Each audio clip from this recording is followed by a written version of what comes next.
Hi, my name is Manish Gupta, and in this video, I'm going to talk about this paper on sparks of artificial general intelligence, which talks about early experiments with the GPT-4 model. So let's get started. This paper comes from Microsoft Research, and it is about studying the level to which GPT-4 demonstrates various forms of intelligence. In this paper, the authors compare the GPT-4's performance with ChatGPT and show that GPT-4 is hands down better compared to ChatGPT. It does not follow a typical machine learning kind of experimental methodology, but follows more of a psychology-based approach, traditional psychology-based approach. They do sort of experimentation with GPT-4 from an example perspective rather than actually putting out concrete numbers for various test sets and so on. Okay.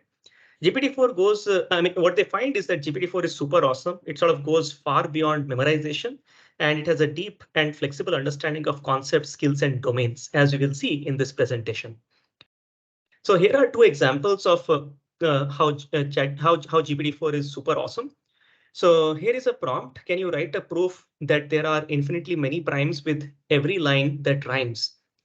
So what you expect the model to do is to actually write a nice mathematical proof that there are infinitely many primes, and also you want it to be expressed in the form of a poem. So both of those are difficult tasks. And what we see here using this example is that GPT-4 really excels at doing that. Okay. So in this slideshow, there are many examples, and in this video, I will sort of talk about them in brief. But if you want to really read every example in detail, just pause the video there and read it up. Another example is this one, draw a unicorn in ticks. So now the idea is that GPT-4 does not generate images. It can generate text only. However, it can actually generate code in various programming languages, which can then be converted into images. Right? So in this particular case, GPT-4 produces LaTeX, which compiles to this following picture. So this picture more or less looks like a unicorn. In fact, the authors further did an experiment where they actually manipulated the image so as to, remove the, remove the, the horn, and then, ask the model to regenerate it. So interestingly, the model could respond by actually regenerating the part at the right place. So in some ways, although GPT-4 did not really generate this visual output, but somehow it is still able to see in the image and infer where it should add the required, the desired part appropriately. Right? So this is basically a very interesting capability of GPT-4.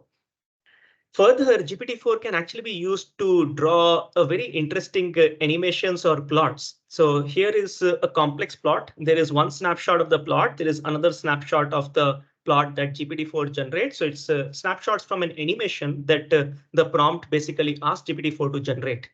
So GPT-4 is expected to generate an animation to show how the fractions are changing in the pie chart in continuous time and so on, right?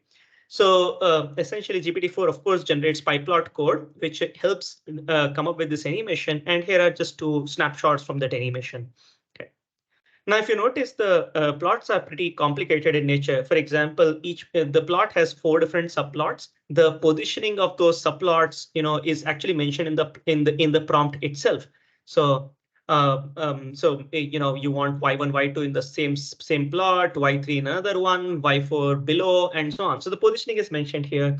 Also, and the titles of these subplots, what should be the legend, what should be the x-axis, y-axis, everything is sort of mentioned in deep details in the prompt, and GPT-4 very nicely generates the animation as expected. Okay. Here are more examples. So this is a logical reasoning example. The idea here was to so let's read the prompt. Here we have a book, 9 eggs, a laptop, a bottle, and a nail. Please tell me how to stack them onto each other in a stable manner. So it's a very interesting question. And what GPT-4 does is to first say, hey, put the book flat on the surface, then arrange the 9 eggs in a 3x3 square such that on top of the book, leaving some space between them so that eggs form a second layer. And on top of that, you can actually put a laptop and so on and so forth. So sort of nicely gives a very reasonable arrangement of these objects such that they are stable. Right? Very detailed, stable arrangement of these objects. Here is a mathematically detailed question that GPT-4 is able to solve. So suppose g of x is f inverse x, g of 0 is 5, g of 4 is 7, g of 3 is 2, and so on. Now you ask what is f of 6, right? So it sort of nicely infers that f is g inverse or g is f inverse, and therefore, it basically takes f of 6 and tries to figure out, well, what is f of 6? F of 6 is 9. And then, f of 9, well, f of 9 is 7. And then, well, f of 7 is 4. And that is how it basically gives very detailed reasoning about how it is computing this stuff and comes up with the right answer. Okay. Now let's talk details about specific abilities of GPT-4. For example, multimodality. Now, of course, as we discussed, GPT-4 generates text only. It does not generate images, but it can generate code that compiles to actually images, right? So this is a real image. This is not GPT-4 generated image. This is an image by some Kadinsky, right? And then the prompt that was given to GPT-4 was this: produce JavaScript code that creates a random graphical image that looks like a painting of Kadinsky. And these two are randomly generated images by GPT-4 using, of course, JavaScript code. Now they look very much similar to the kind of painting that you see, the real painting that you see on the left side. Okay. These are SVGs, the scalable vector graphics generated by GPT-4 for classes automobile, truck, cat, and dog. Right? They very much look like cartoon images drawn for truck, automobile, truck, cat, and dog. Right?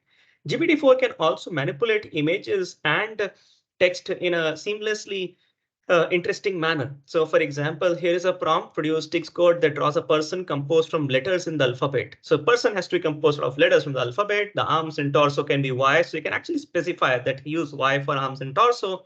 Face can be O and H can be legs and so on. Right? And now if you don't like the person, well, you can actually further tell it, hey, torso is a bit too long, so shorten the torso, and arms are too short, so do something about it, and so on. So face, instead of, so it looks like the right arm is carrying the face, basically put the face to the right place. And GPT-4 obliges by actually creating a very nice image. And then, you can actually further say add shirt and pants, and it does so. So essentially, this is clearly image generation beyond memorization. It's not like it has memorized a cat and therefore drawn something. It has, in fact, very seamlessly sort of positioned letters along with positioned letters so as to generate a reasonably looking stick figure. Yeah.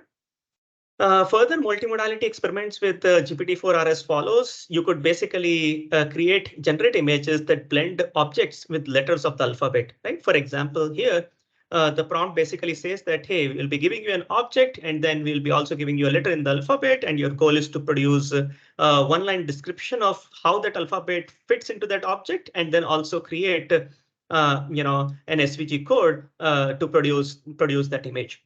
So for example, if you do a pig and the letter H, this is what it generates. So it basically says that, hey, H can be actually considered as 4 legs, which are folded. So so pig is lying back on its back with 4 legs forming the 2 vertical bars of the H. So leg 1, 2, 3, and 4, and the curly tail forming the horizontal bar and so on. So that's that. And then similar, you can say house with the letter U, and then it says, well, U can be actually used to form, the vertical lines can be used as walls, and the horizontal line in the floor, and so on. Okay. The roof is a triangle above the U. So it nicely basically describes how it is sort of merging the alphabet with the image and generates the nice image. In this particular case, the form of intelligence, it's a great form of intelligence, right? The model has to first invent a reasonable way of merging the object and the letter, and then also produce the image. Okay. This is much more complicated multimodal use cases. So here we are trying to do image generation using GPT-4. So and a much more complicated scene in that sense, right? So this task sort of requires not just generative skills, but also interpretative, compositional, and spatial skills, right? So related to space. So here the prompt was generate a 2D image with the description: a frog hops into a bank and asks the teller, right, do you have any free lily pads? And the teller responds, no. The teller sort of responds saying no, but we do offer low interest loans for pond upgrades, right? So that's like a nice bank. And then of course, this is not just using this prompt, but they also further ask the model to add add clouds and add other things that you see in the neighborhood. Yeah. But it's a fairly drawn 2D image that GPT-4 was able to come up with. GPT-4 can also be used for very nice or more accurate text-to-image synthesis. Of course, there are models like DALL-E and Stable Diffusion which do that really nicely with a very good resolution, but then they are not very good at positioning objects appropriately. While GPT-4 is really nice in terms of positioning objects appropriately and then coming up with very detailed sketches, which can be incorporated into the Stable Diffusion kind of model so as to condition and generate a high resolution output out of the same. So here are the results from a pipeline of GPT-4 and the Stable Diffusion applied one after the other. So the prompt is a screenshot of a city building game in 3D. The screenshot is showing a terrain where there is a river flowing from left to right. There is a desert with a pyramid below the river and a city with many high rises. So there are the high rises, and then there is a desert, and then there's a pyramid, and a pyramid, and then the desert, and so on, right? And there's a river flowing from left to right, and so on, right? Now the bottom of the screen has 4 buttons, so there are those 4 buttons, right? Now, the idea is that you generate this kind of a sketch from GPT-4. Of course, it's not really looking like what was expected, and therefore you pass this as conditioning information to Stable Diffusion. And while the typical Stable Diffusion model does not really perform really well, but if you notice this Stable Diffusion model, which is conditioned on GPT-4 sketch, really does the job very, very well, right? So it has the river, it has the pyramid, it has those buildings appropriately, and then the city as was expected. GPT-4 can also be used to generate music. In fact, this is a very interesting example of generation of music in something called as the ABC notation.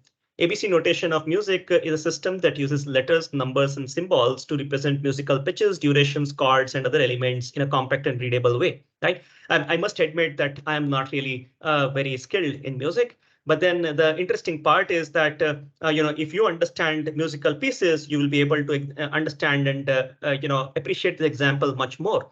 So the idea here was to test how much the model, what kind of musical skills the model has.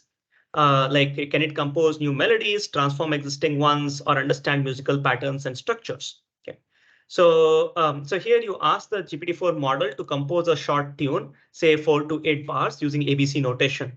And it has generated this kind of composition. It says there are many possible ways to compose a short tune. And it says that it has 4-bar phrases, each repeated once, forming a A part and a B part. The key is the C major key. Okay, so it nicely describes the music part. Okay, in fact, if you look at the tune, you observe that the tune has a very good structure. The time signature is also consistent between the bars and the notes, following increasing and decreasing patterns in terms of the ABCD notation. Right. The tune also uses a constant set of notes within the melody, and the rhythm has a repetitive pattern. However, if you look at it in detail, you'll observe that there is not much harmony here. So the harmony is sort of a little weak in this output. Okay. Yeah, now, I mean, you can actually ask GPT-4, can you describe the tune in musical terms? And then here is a very, very awesome description about the entire tune in musical terms. Now, again, pause the video and read it in more detail.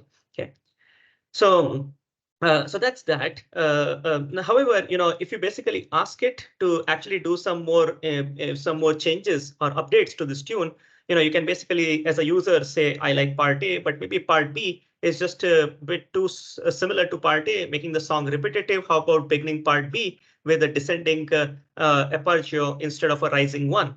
Now, in fact, in this case, it is able to do that. So, it is able to really come up with that variation very, very nicely. However, more experiments that you can read up in this paper, there's a limit to which it basically tries to comply with the instructions about music, beyond which it sort of it may not be able to generate the expected variations appropriately. Okay. So as you can see it here, so further beyond the previous one, the human can actually ask the model to sort of make this thing into a duet. Can you add a second staff for this with a bass accompanying the melody, right? So this was the original one, and it tried to add this one. The model was asked to convert the tune to a duet, adding a bass voice. But then the model successfully extends the ABC notation with the second staff, which has compatible rhythm and is played on a lower octave. However, harmony is still missing. So there's still not much harmony. Yeah. This is a sheet music, and it sort of looks like reasonable music. It's just that the two paragraphs, or in some ways the second staff, is not really harmonious with the first one. Now let's talk about coding capabilities of GPT-4. So GPT-4 in general can actually handle a wide range of coding tasks. It is much better than existing large language models for code, including Codex and TextAvinci 003. Yeah. So it can handle coding challenges to real world applications, from low level assembly code to high level frameworks like Python, from simple data structures to complex programs such as actually games, fully building games. Yeah. GPT-4 can also reason about code execution. So you can show it some code and then ask some reasoning based questions on top of that, simulate the effects of instructions, explain the result. It can actually explain results in natural language. It can also execute pseudocode, in fact, without converting it to a formal language. So it basically just looks at the pseudocode, interprets it informally, and also tries to make sense of informal and vague expressions, and then tries to come up with results as an execution of the pseudocode given some inputs. Okay. So now, of course, GPT-4 is really awesome. If you have used GitHub Copilot, you already know how awesome Codex code kind of models are. Now, GPT-4 further empowers both engineers and non-skilled users, as it can actually make it very easy to write, edit, debug, and understand programs. Yeah. However, GPT-4 is not like the golden grail, the holy grail, right? So it basically sometimes produces syntactically incorrect code. It also produces semantic mistakes. It sometimes fails to understand or follow the instructions. However, here is some early evaluation, about various tasks. So this is a task, a human eval dataset based task, where the idea is that the input is the doc string, documentation string, and the output expected is a working code. And this one reports pass-at-one metric, which basically means that if you look at the output generated by the model, what is the probability that will pass your tests, your tests about the code being correct? Now, GPT-4 comes up with flying colors of 82%, right, compared to other models which are not as good. So it is also used to solve lead code tasks. So lead code is this website which is used for as an entrance test for various software engineering interviews. So GPT-4, so there are these three kinds of problems that exist on lead code: easy, medium, and hard kind of problems. GPT-4 was able to solve all questions from 3 rounds of interviews. So different from the ones that are shown in the table, 3 rounds of interviews, GPT-4 was able to pass. These interviews are typically titled in lead code as online assessment, phone interview, and on-site interview. And GPT-4 was able to solve them in 10 minutes in total, while the overall time allotted is 4.5 hours to solve these three rounds. In those 3 rounds, respectively, GPT-4 sort of scored 8.96, 8.67, and 69, and 10 out of 10. And sort of has very high percentile scores as basically computed by the lead code folks. Now, what you also see here is a computation on multiple such lead code problems. And what you observe is that GPT-4, this is pass at k equal to 1 and k equal to 5. And what you observe is that with k equal to 5, GPT-4 hands down beats a human expert in terms of an average lead code user by a large margin across easy, medium, as well as hard tasks.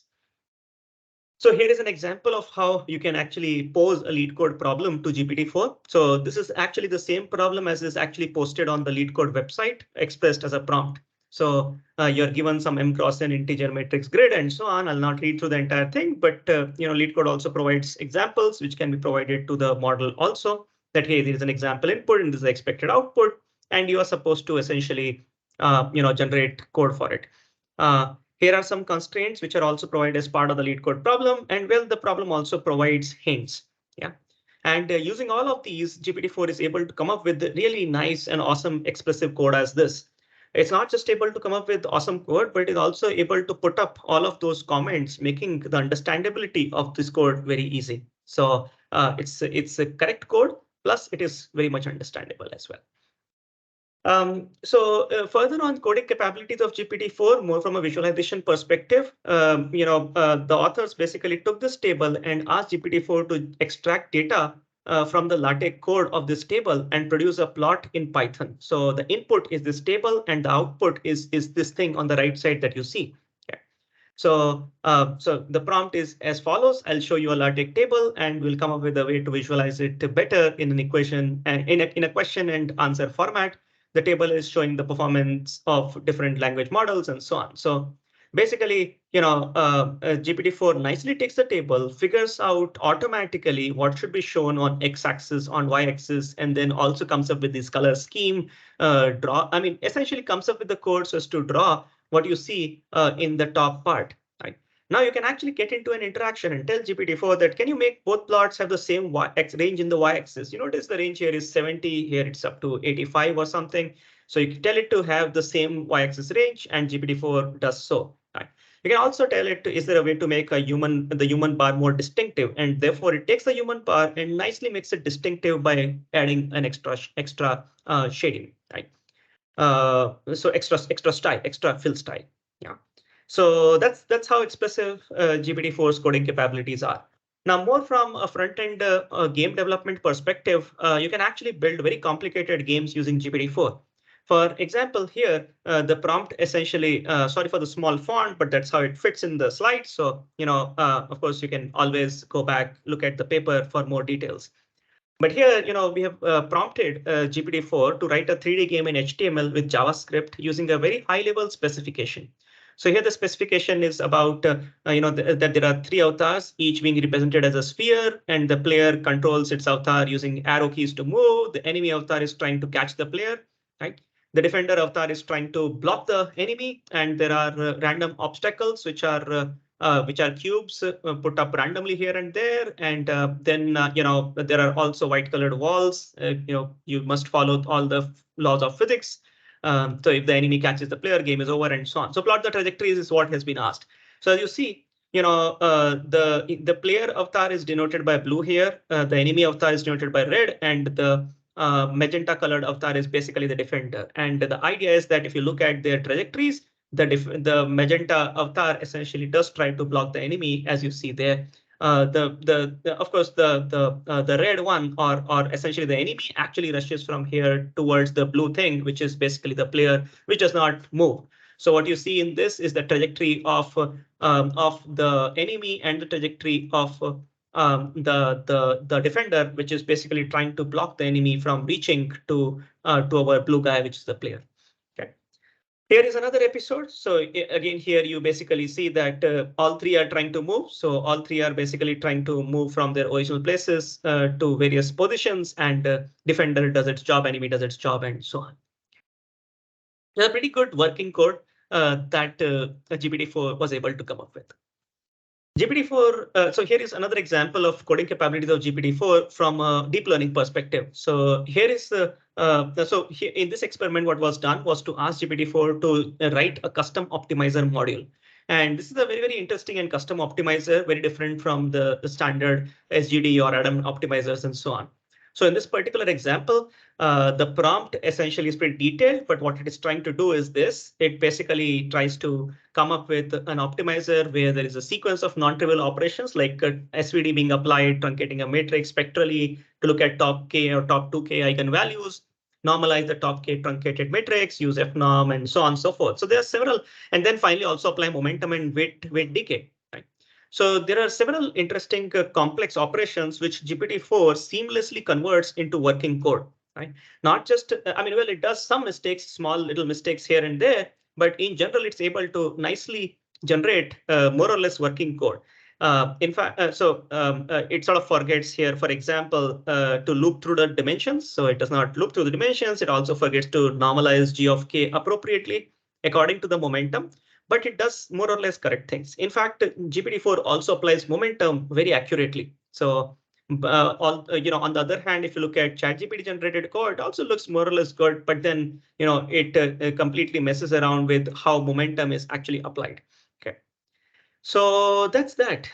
Now, further on coding capabilities, you can actually ask GPT-4 to take a C program, and like in an interview, you can actually ask the model that, hey, tell me what will be the output of this C program, right? And here, it's very, very intelligent. It basically says here, although my struct A contains char, int, and another char, and this one contains int, char, it basically reminds you of this thing that, hey, in some architectures, there may be 3 padding bytes after A and 3 padding bytes after C, while in Y, there may be no padding bytes at all, so as to essentially align structures in memory, right? So essentially, that's that. While ChatGPT was not able to do this, ChatGPT incorrectly basically says that the overall bytes required will be 1 plus 4 plus 1, even for X. So that's that. Now, on the other hand, GPT-4 can actually take detailed, incorrectly written or informally written description of a LaTeX formula and actually create a LaTeX formula out of it. So as you see, increasing underscore emphasize is not really a LaTeX way of writing things. But what you want to do is to emphasize the word increasing. It was able to generate very nice LaTeX, which finally was able to be, we could render it and show it like a proper figure. But then ChatGPT screwed up.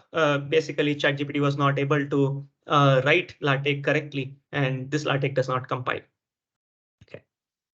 GPT-4 can also execute Python code. So if you basically give a function and then give it inputs DP of 3,4, so it understands 3 and 4 needs to be taken there, and then it can actually generate a whole bunch of debug trace saying that, hey, this is what happens at every step, and then finally it can tell you what will be the overall thing that will be returned. It can also execute not just Python code, but also pseudocode. So here is some pseudocode which is written out as part of the prompt. And then the question is, can you tell me what is the execution of this function with appropriate inputs? Compilers clearly cannot handle vague or informal expressions or pseudocode expressions like this. Natural language expressions, of course, compilers cannot handle them. But GPT-4 can actually take this non-trivial pseudocode and it can execute and explain every step, including the recursion aspects. It correctly interprets the informal description of, let's say, the merge array function here, right? Which merges 2 arrays into 1 array with missing elements. It also understands that the recursive function rec needs to be written out and sort of, rec is defined in a very, very sketchy manner. If you notice here, very, not so clear manner at all, right? But still it is able to sort of understand the function rec and able to compute the values based on the function. Lastly, here is yet another example. And it's a pretty complicated example at that. Within the duration of 1 year, so this is a word problem which has to be expressed as a formula first and then solved. So when the duration of 1 year, a rabbit population first multiplies itself by a factor A, and on the last day of the year B, on the last day of the year, B rabbits are taken by humans for adoption. Supposing that on the first day of the year, there are X rabbits, we know that exactly 3 years afterwards, there will be 27X minus 26 rabbits. What are the values of A and B? Now, it's not a very trivial problem to solve. Probably for a 5th grader, it will take some time to solve it. First to basically come up with a nice way of converting it to equation and then solving the equation. Solving the equation does require a lot of intuition here. For example, this part was not very obvious that yes, X equal to 3 can be a solution.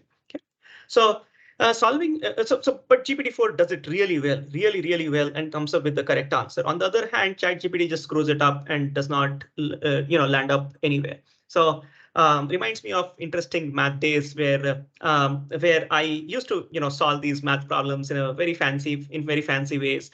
In fact, solving these math kind of problems requires 3 interesting kinds of skill sets: creative reasoning skill set, technical proficiency, and critical reasoning.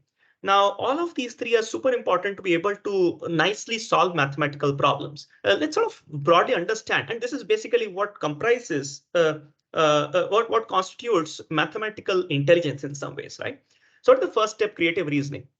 It basically means the ability to identify which arguments, intermediate steps, calculations, or algebraic manipulations are likely to be relevant at each stage in order to chart a path towards a solution. So for example, if there's a calculus problem, which particular kind of integration it is, right? For example, coming up with the a equal to 3 is a solution here and being able to see in the future that yes, it could be useful so as to be able to solve the problem. So being able to chart a path towards a solution is what is creative reasoning, right? The second one is technical proficiency. It's the ability to perform routine calculations or manipulations that follow a prescribed set of steps, such as differentiating a function or isolating a term in an equation. So, this is basically like once you have thought through the flow of your solution, then actually implementing it is basically technical proficiency. Of course, you need to know your differentiation formula very well, integration formula very well, how to take terms out or how to apply certain laws or principles and so on, right? So that's that. Critical reasoning is the ability to critically examine every step of the argument, break it down into subcomponents, and then explain what it means, how it is related to the rest of the argument, and why it is correct. Yeah. It also means sometimes figuring out that something is wrong and then trying to backtrack and figure out, hey, until where should I backtrack such that I can then come up with a correct solution, right? So all of this basically, and they are in the right order. So first, it is important to have creative reasoning skills, technical proficiency skills, and then you must also have critical reasoning skills. Now, over experiments with GPT-4, what these authors found is that GPT-4 is very good at creative reasoning. It's also so-so on technical proficiency. It demonstrates high degree of knowledge, but then makes some mistakes as well. On critical reasoning, unfortunately, GPT-4 shows a significant deficiency. Now, the interesting idea is that they also try to explain why. So GPT-4 has been trained using the autoregressive way of modeling things. So in a linear way, right? So the idea is that there are two problems because of which they believe that GPT-4 lacks critical reasoning skills. One, the training data of the model mainly consists of questions and their solutions. It does not really capture the wording that expresses the thinking process that is involved. So for example, when a human is thinking about a problem, they don't directly come up with a solution, right? They make guesses, they encounter errors, they backtrack, they figure out, hey, yeah, let me try this. Oh, this doesn't seem to be working. And then they try something else. This doesn't seem to be working. Try something else. And yes, this is the solution. Now, this sort of inner dialogue kind of a thing is missing from the training data that is used to train the GPT-4 model. So a model which is trained on this data has no incentive to engage in an inner dialogue and try out various things before it actually comes up with the final solution. The other limitation because of which critical reasoning is missing in GPT-4 is the limitation of the way it operates. So it basically uses the next word prediction or the autoregressive paradigm, which basically is a very linear paradigm. Given the previous stuff, you try to predict the next one. You basically don't go and correct the previous stuff based on mistakes made for the next token, right? So therefore, it has no way of backtracking, and it only has a linear way of thinking, which basically makes it difficult for the model to do critical reasoning. But there are more examples of this math abilities of GPT-4. It can actually, it's not doing memorization for sure. It's actually doing some more logical reasoning. So you can actually ask it to generate templates of answers rather than just give you the direct answer. For example, there is a word problem. You can actually tell it that, hey, don't take the numbers, but just give me a template solution for the problem, right? In fact, to understand that it's not doing rote learning, but actually understanding things, what the authors did was to take this prompt. If a degree 3 polynomial satisfies p of x equal to 0 for x equal to minus 385 and p of 1 equal to 10, what is p of 0, mod of p of 0, right? And they tried this kind of an example by varying different values of x and also by varying different values of the solution and so on.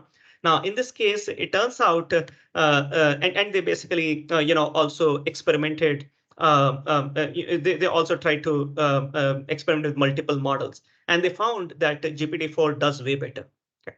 In fact, there is also evaluation of GPT-4 with other models, and what has been found is that GPT-4 on these three benchmark data sets, and GPT-4 has been found to be way better than the existing models on these, even models that have been specifically trained for mathematical problem solving on these benchmarks.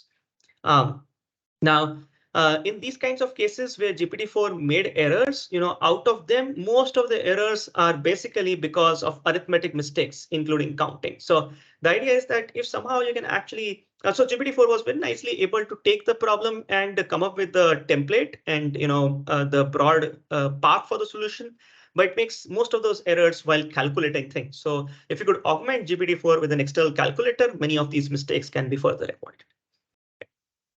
Um, Mathematical modeling is required across multiple domains. For example, you could ask GPT-4 to come up with a very nice designing solution for this power domain. So let's read the prompt. Please come up with mathematical model for profiling the physiological power rate over time of a professional StarCraft 2 player during a match. Make sure model accounts for players' actions per minute and the race the player plays. Please keep your answer concise. And I mean, not just the model is able to take care of several interesting features, right? But the model is able to also come up with a very nice formulation of what can be, what would the physiological power rate of a player could depend on. For example, it could depend on basal metabolic rate in watts, or it can depend on energy expenditure and so on and so forth. So there is a very, very detailed solution. It sort of sounds very, very reasonable. Lastly, GPT-4 can actually solve higher mathematical problems as well. So for example, this is a problem, this is an adaptation of a simplification of a problem from International Mathematics Olympiad 2022. So look at the problem. Suppose G is a continuous smooth function such that for every x greater than 0, there is one and only one y greater than 0, such that g of x plus g of y is less than or equal to xy. Can you prove that g of x equal to x squared, right? Now, for many of us, this might look like a very difficult math problem to solve. And there are several strategies of solving these problems. GPT-4 sort of admits that there are several approaches to solve this problem. One of them is by contradiction. So therefore, it solves the problem by first, considering two cases where x is greater than 0. For x greater than 0, and then another case for so it considers two cases. One basically where it says g of x is greater than x squared, and the other case is g of x is less than x squared. In both cases, it basically proves by contradiction that g of x has to be equal to x squared. So basically, it says if x can't be less than x squared, greater than x squared, not greater than x squared, it has to be exactly x squared. So it basically requires a much creative approach so as to basically chart out this solution for proving by contradiction. Right?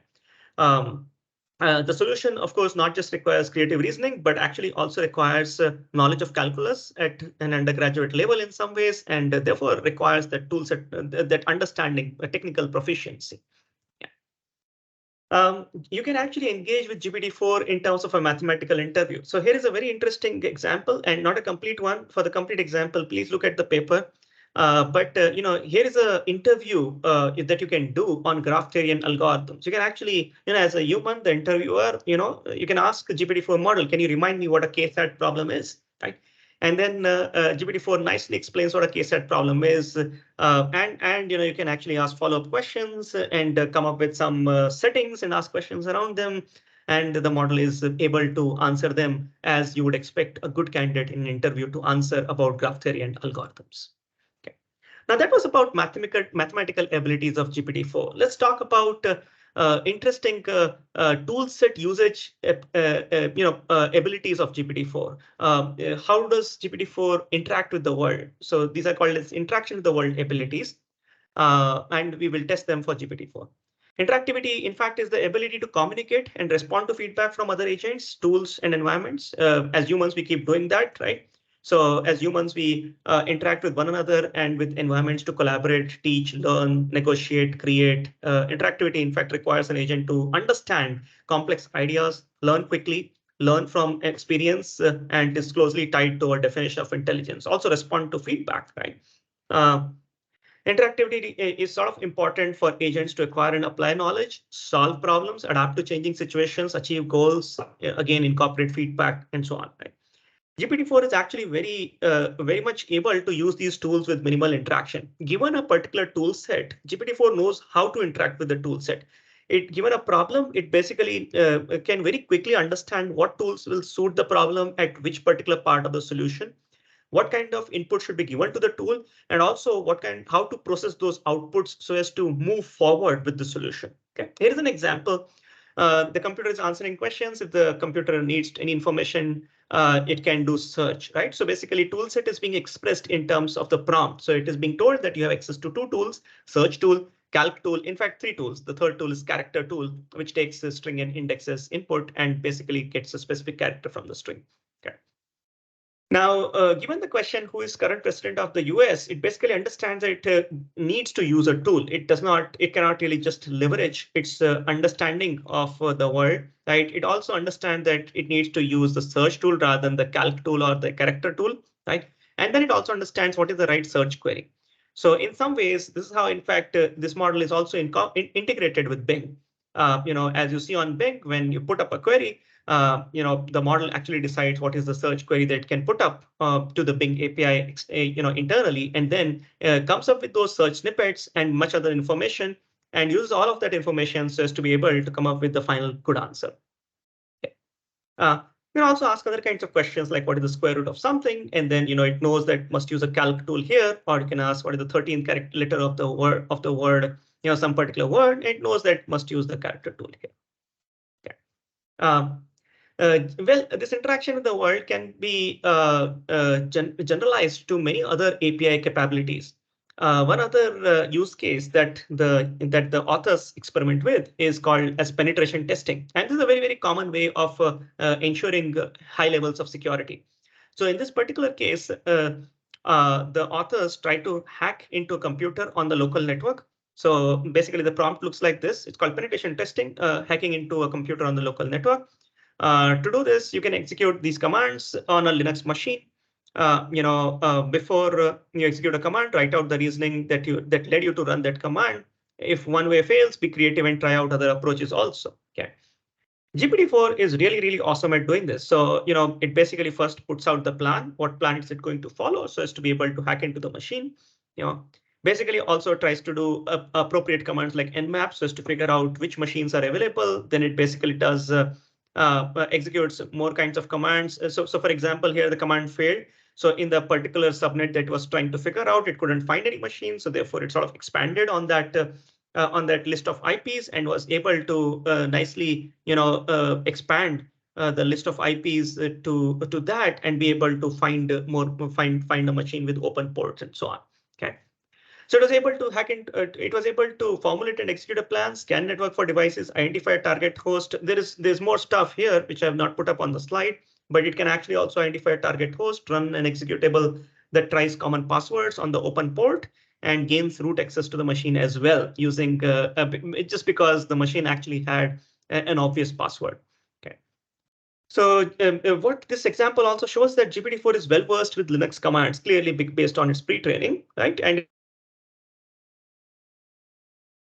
appropriate commands, interpret their outputs, adapt. So the goal. So here it was unsuccessful. It couldn't find a machine with that IP on the network, and therefore it was able to nicely expand so as to be able to until it got a machine which existed on the network and was online so as to hack it. Further on browsing the web capabilities. So, if you basically tell GPT-4 that, hey, here are 4 APIs that you can use, search to search the web and get the top snippet, summarize to actually summarize that snippet, calc to compute a mathematical expression, and ask the questioner for more information, it is nicely able to answer this question. Why was the Suez Canal blocked in March 2021? Well, it basically generates a query, searches the web, gets the snippets, summarizes them, and nicely comes up with this correct answer. Very nice, quick, small, short answer. Again, kind of a similar kind of idea that you can see on Bing, right? When you put up a query internally, this is what the Bing's engine is also doing. It's basically leveraging many of these capabilities so as to come up with a short, correct answer, relevant answer. Yeah. Well, you can actually also give false premises. For example, you can ask these kinds of models, hey, when did Jackie Chan die? When he's not really, he's very much alive, right? Or you can actually ask false premise questions like, why are almost all ports pink? Now, what this guy, what the search engine, what this model does is to really do a search query, get the search engine result, summarize it, and then come up with a very good answer saying boards are not inherently pink, but they can develop pink stains due to a type of bacteria. So that's a pretty good answer at that. Okay.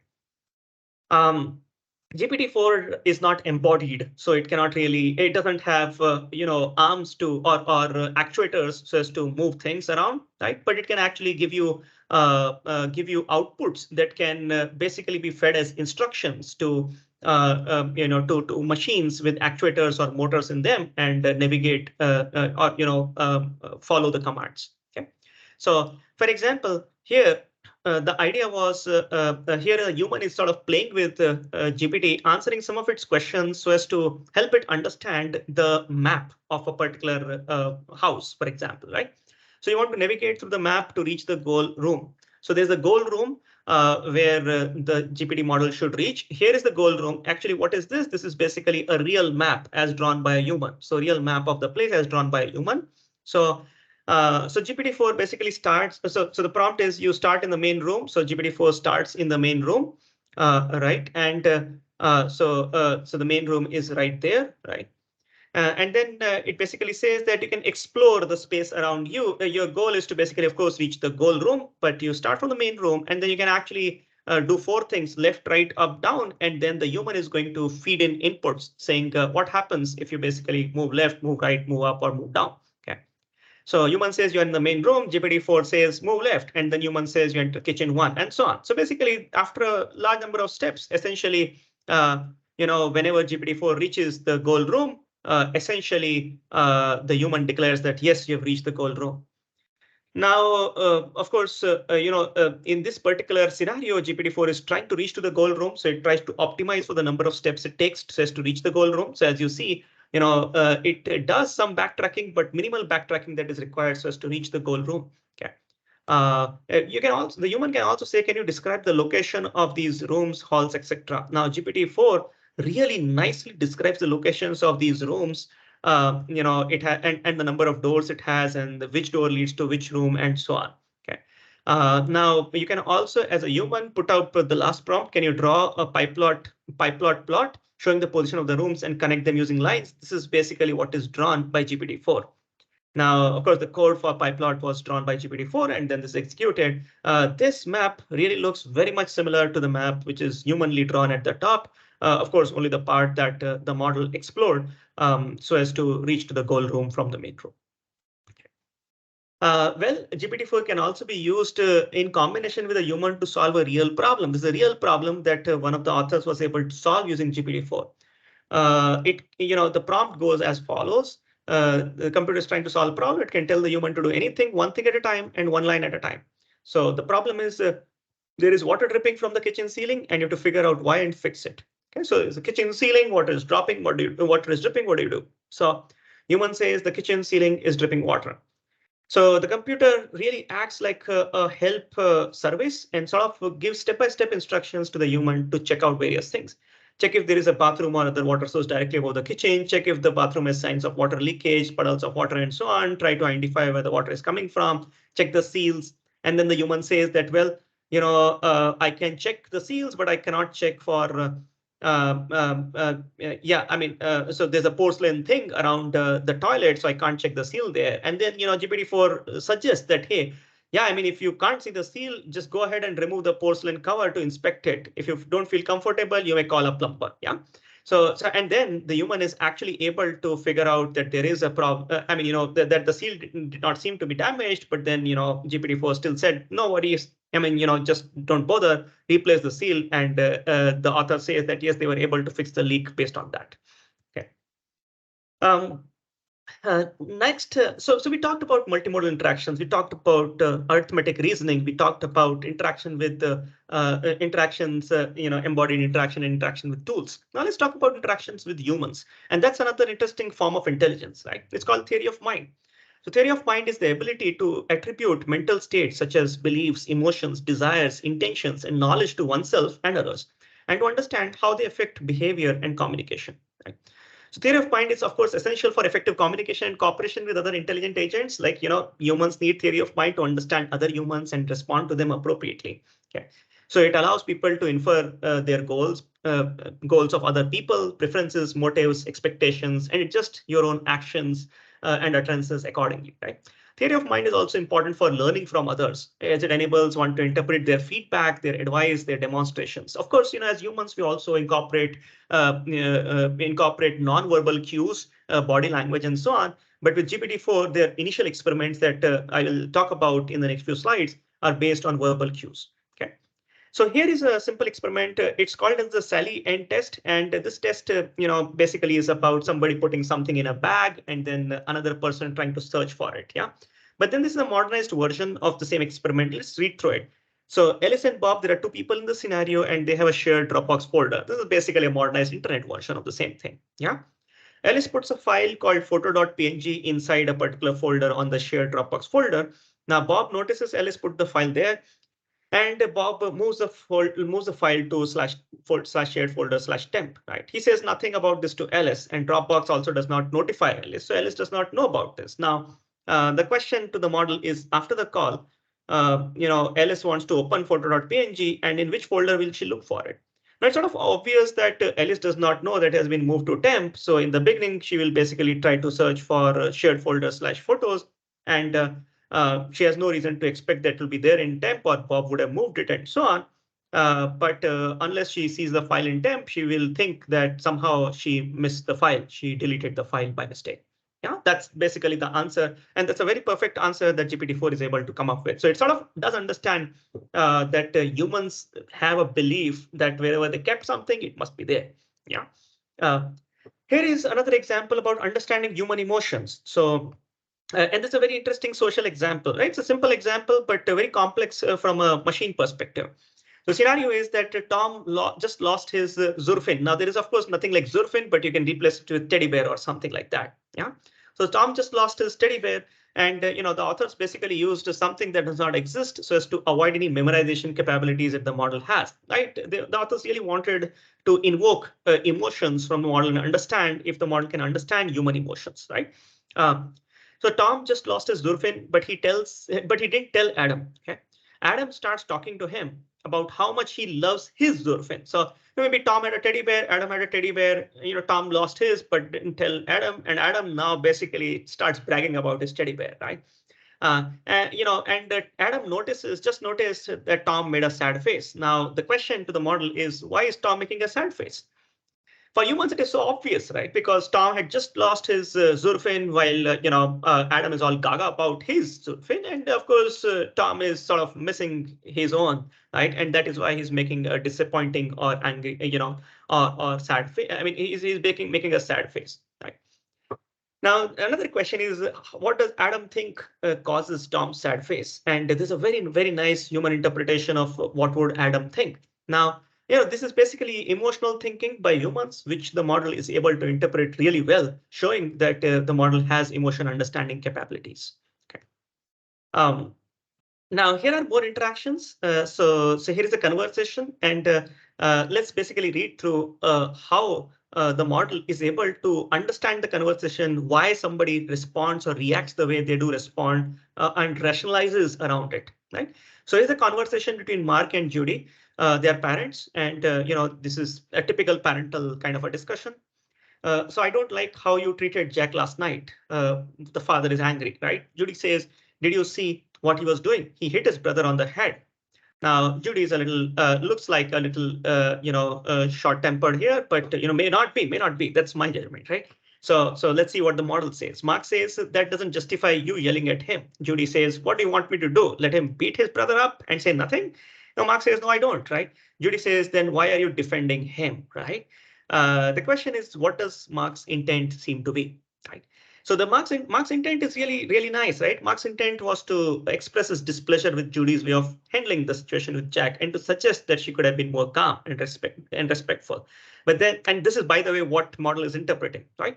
Now look at the other question. How did Judy receive his comment? Now, of course, Judy did not receive the calmness part of it and respectful part of it, right? Judy received his comment as an attack on her on her parenting skills, and a sign of sympathy for Jack's misbehavior. She reacted defensively and angrily and questioned Mark's motives, right? So, and you can actually read through, I'm not going to read through the entire thing, but it's very, very fancy and interesting how the model is able to think like humans and rationalizes around the conversation. Why are they not making progress, right? Or how could either of them improve the situation to reach agreement? The model can actually really, really act as a very good mediator, very good psychologist based on the kind of discussion that you see, the response that you see from the model. The authors also put up responses from ChatGPT in the paper, and I would motivate you to actually read through those responses as well and see how these responses are much better at rationalizing various aspects of the conversation compared to ChatGPT responses. Okay. Here is yet another interaction, and this interaction is about vaccination causes autism or not, right? And how do you convince people? So this is also interaction with humans, but then this is about convincing powers. How do you basically persuade people of with different backgrounds so as to believe in you, right? So here is a scenario. Mark has a Thanksgiving meal with his family coming up. He has a Republican uncle and a Democrat mom. Okay? A Democrat mom. Okay, uncle is Republican, mom is Democrat, who always get into the fights over politics. So that's very interesting, right?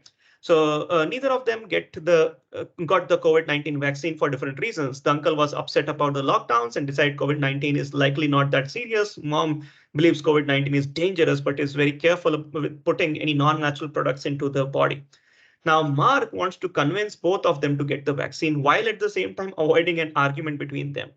So the plan is to steer clear of politics because he knows if he gets into politics, vaccination is going to get nowhere, right? But just present stats on the safety of the vaccine. The question to the model is what is the most likely outcome of this plan and why? So why do what would happen to the plan that Mark has about doing this discussion with his Republican uncle and the Democrat mom? Now, again, I'll not read through the response, but please read through the response and sort of appreciate the kind of response that the model generates. A pretty interesting response. A full response is actually in the paper, but even this partial response is super awesome. Okay. There is also yet another interesting follow-up question. Is there an argument that might convince both mom and uncle without causing a fight? Now, it nicely comes up with very obvious, expectation of the situation. So there's no definitive answer to this question, as different arguments may work better or worse with different people, with their personality, beliefs, relationship, and so on. But there's a one possible answer. Okay. One possible answer. In fact, it also comes up with a nice argument that Mark could use so as to solve this problem without causing a fight. And then it rationalizes and tells why this plan may work. Okay. Pretty awesome capabilities in that part.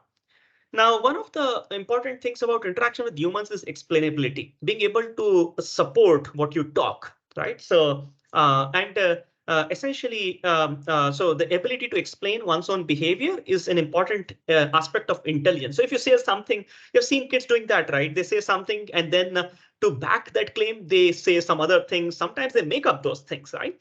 But they do that. And what you see, the model is also trying to do that. And that's called as output consistency. So when you come up with an output, be consistent and try to provide an explanation about that output, right? That's what the model is actually good at. That's output consistency. So you see what year it is it right? The model comes up with 2019 as the year. Now that's wrong, but then, it basically can back up that with a very interesting way of explaining why it thinks so. So why do you think it's 2019? Well, there's several reasons why I think it is 2019. Now, in a new session, the model may claim it is 2021, but again, it is a very good rationalization or a very good explanation why it is 2021. Or your model sometimes may think it is 1400. And then, it basically says I'm a medieval AI system. So it basically is very, very output consistent, can generate explanations which are pretty good, trying to capture, reasonable and coherent explanations about its output. Okay, even if the output is nonsensical or completely wrong. Yeah. Now, another kind of explanations and another kind of consistency that is expected from any system is process consistency. So, otherwise people call such other people as hypocrites, right? So essentially, you believe something, you must keep showing that behavior continuously, right? So, however, what you see here is that model GPT-4 is not that process consistent. So process consistency checks whether it gives us the ability to make predictions about the future behavior of the model under different inputs or even under different contexts for that matter. Okay, so here is an example. So the user basically asked the model to translate the sentence, "The doctor is here," into Portuguese. the model generates some output, which is basically sexist in nature. So just because Portuguese is a language where you have to have a gender associated with every noun. So the human then asks, why did you pick the male noun for doctor rather than a female noun? The model says, well, for some kinds of, Portuguese is a language where nouns have to have grammatical gender. And well, there are rules about grammatical gender in Portuguese. And, doctor is typically assigned male gender, masculine gender, right? So now you can ask the model, what are some professions in English where the default form in Portuguese is feminine? And then the model says that nurse, teacher, secretary, actress are feminine. But then you start a new session and ask it to translate the teacher is here. The model generates a male version of that answer. And that's incorrect because it basically just said that teachers is typically treated as a feminine in Portuguese. Yeah. So humans do expect from explanations that things should be process consistent, especially when they want to understand, debug, or assess trust in a system or other humans for that matter, right? So we can actually evaluate process consistency by creating new inputs like we did in this example, and where the explanation should predict the behavior, should be consistent with the behavior in other sessions with the similar inputs. Notice that output consistency does not always mean process consistency, because within a session, maybe the model was very consistent, but across sessions, it needs to be consistent is what is process consistency. And what we observe in this example is that GPT-4 is not process consistent. Okay. Well, we are almost towards the end of the video. Let me talk about limitations of GPT-4. So GPT-4 has no inner dialogue mechanism. So it basically is built using linear kind of training data and using linear kind of a model, which is autoregressive in nature. So therefore, it has no inner dialogue or a scratchpad kind of a thing such that it can backtrack. On the other hand, a human basically, for example, if you give this problem, how many prime numbers are there between 150 and 250? Now, GPT-4 incorrectly comes up with the number 13. If you ask a human to do this, the human would basically note down 151, is it prime or not? 152, is it prime or not? And so on, right? And that basically gives us the power to be able to answer things correctly. However, there is no scratchpad, there's no inner dialogue that GPT-4 has inside it. The GPT architecture itself does not allow for such backtracking, and which basically means that the output generation has to be, if you want to come up with more correct output generation, you must have far ahead planning, which means you must have multiple tokens to process. And in fact, that is the reason why chain of thought processing sometimes generates better, not sometimes, in fact, almost always generates better answers for you. Right? But then the short answer is that yes, there's no inner dialogue, unfortunately, inherently in GPT-4. Right? Lack of planning in arithmetic reasoning problems. So, if you basically give very simple problems like this, a few short example, one short example, 2 into 8 plus 7 into 6 is 58. The model incorrectly says 7 into 4 plus 8 into 8 is 88, right? In fact, if you basically give 100 such examples, the model could only give 58% accuracy.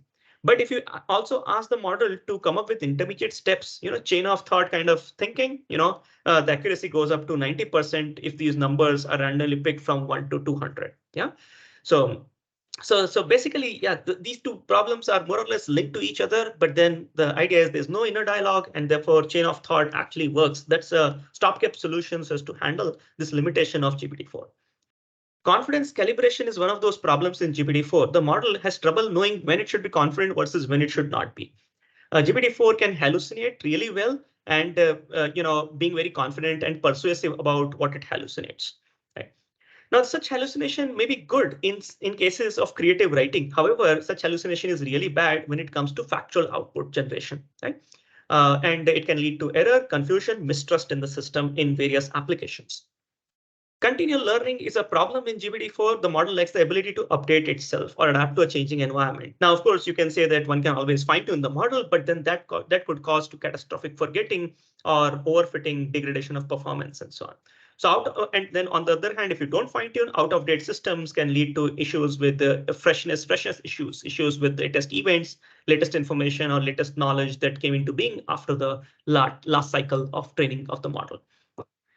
More limitations of GPT-4, it cannot personalize. So many companies or systems may require a personalized private version of GPT-4. However, all you can do right now is to add that personalization information as part of prompt, but you cannot really, have the system access a personalization store separately. So it might be good to actually have a long-term store which can be accessed so as to come up with answers. Well, these days you can possibly do that using plugins, but then natively GPT-4 does not have an ability to be able to personalize results besides just taking that personalization context as part of prompt. Uh, GPT-4 comes up with cognitive fallacies and irrationality. Sometimes it basically has bias issues. So cognitive biases and irrationality like confirmation bias, anchoring, base rate, negligence, and statistical fallacies, and so on. It has challenges with sensitivity to inputs. So models' responses are actually very, very sensitive to prompts, which basically means that if you frame or word things appropriately, you get very different responses. Uh, such non-robustness basically means that a lot of prompt engineering needs to be done, and the way you write the prompt, the way the sequence in which you put the prompt instructions becomes super important, right? It's a delicate system in that sense. Of course, GPT-4 has been having societal influences. It can be used to generate misinformation, manipulative information. In fact, GPT-4 can actually be used to generate very interesting persuasive information. For all kinds of blackmailing attacks, cyber attacks, GPT-4 can be unfortunately misused. Right? It can be used to promote biases in society, gender biases, religion biases, and biases across so many other dimensions in which we can divide the entire population into. It is already causing jobs and economic changes. So the scope of tasks that are now suitable for some form of automation by AI have expanded considerably thanks to GPT-4, which are causing a whole bunch of economic shifts. Right? It unfortunately causes an AI divide. It increases the gap between people who know versus don't know how to use these AI tools. Okay. However, on the positive side, one can also think about several opportunities that GPT-4 is generating. It is sort of redefining occupations and daily tasks and activities associated with work. It is sort of, people are now thinking about real-time inferences about complementarity of human and machine contributions. How can a human work more efficiently with a machine, right? All of us basically have started using GitHub Copilot, which has basically significantly improved the speed at which we can code things. But there are interesting research issues to solve here. When to invoke what particular GPT agent. So identifying the idle time and content of the machine contributions is super important. Right? Not always can you use a GPT kind of model. So how can you, so GPT kind of a model does not really involve any, let's say, multimodality. So you cannot use it in multimodal conversations. But hey, people have come up with something called as visual GPT, where GPT-4 can be used as a prompt manager and can access several image-based models just to take a human problem, which has to do with multimodality, but still be able to solve it. Okay. By calling those image-based visual models appropriately. So there is also work being done on harnessing these AI methods to help decision makers navigate large quantities of information to make sense out of them quickly.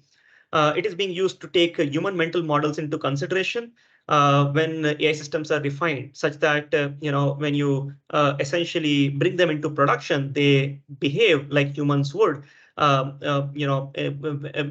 Humans would, even if they are replacing humans for those jobs. Right?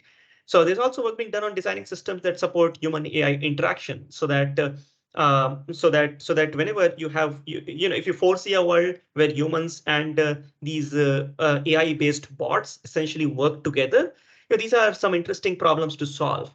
When to call them so as to augment the human thinking process, how they can lead to improved efficiencies, which particular kinds of tasks they can lead to efficiencies, how can you build appropriate agents around them so as to build these efficiencies and so on.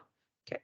So that's the end of my video. In this video, just to summarize, I talked about multimodality with GPT-4, image generation based multimodality things, generating music as well. Right. We talked about coding capabilities, several capabilities like solving lead code problems, taking documentation strings and coming up with code, understanding pseudocode, being able to write code for video games and so on. We also talked about several mathematical abilities of GPT-4. We talked about interaction abilities with the world, about tool use, about embodied interaction. We talked about interaction with humans, how to understand beliefs, emotions, also come up with logical reasoning, understanding of social situations. Right. Lastly, I talked about limitations of GPT-4. Now, the way that the authors have ended this interesting a paper is to ask this question: is GPT-4 truly intelligent? Right? I mean, one may think that yes, GPT-4 is not truly intelligent; it's just basically doing next word prediction. That's all, right? But then, to think of it, it can actually pass exams for software engineering candidates, and it can do so with very flying colors, with awesome marks, right? So then would you call such a system as not intelligent? That's a question mark, right? However, GPT-4 still lacks intelligence in some ways. Perhaps, the real challenge of intelligence is to be able to come up with new mathematical theorems, probably new algorithms, which surely is not something that current large language models can do. So these large language models are great. They can give solutions for reasonably complex problems, but still they are not really very suitable to come up with a very elegant algorithm, or that aha moments in those algorithms. They're not able to generate those kinds of things still. Okay, so there's still ways to go for this intelligence to evolve. But in many ways, this intelligence is good enough to compare with several tasks that humans do today. Anyway, so hope you liked the video. Thank you for watching. Connect with me on my LinkedIn or look at my research on my homepage. Thank you.